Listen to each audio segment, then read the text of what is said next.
Welcome to Chroniclesphere History Hub. In this episode, we tell the story of the great Muslim scientist, Al-Biruni, a name carved into the golden pages of history.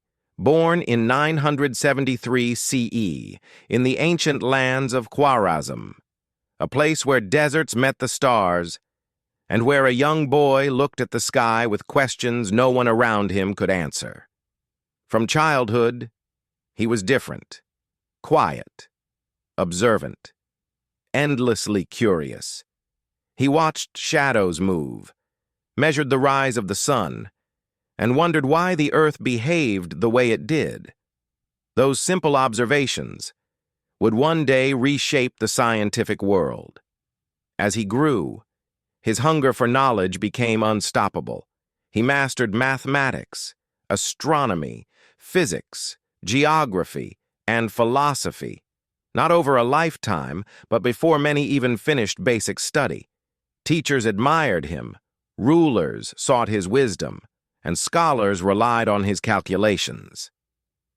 During the great Golden Age of Islam, Al-Biruni became a guiding light, a man who believed that truth was greater than opinion and evidence stronger than tradition. His journey eventually led him to India, traveling alongside Mahmud of Ghazni. There, instead of imposing his ideas, he listened, he observed, he learned, and he wrote Kitab al-Hind, a masterpiece describing Indian science, mathematics, culture, and belief with astonishing fairness and respect. He once wrote, "To understand a people, remove all bias." That sentence reflects the soul of Al-Biruni, a scholar of honesty. In astronomy, he achieved what many thought impossible. Using simple tools, he calculated the Earth's radius with incredible accuracy. He described gravity centuries before it became a formal concept. He explained how mountains rise, how ancient seas once covered the land, and how the Earth's features changed over time. Every night he observed the sky, recording eclipses, planetary motions, and star positions with unmatched precision.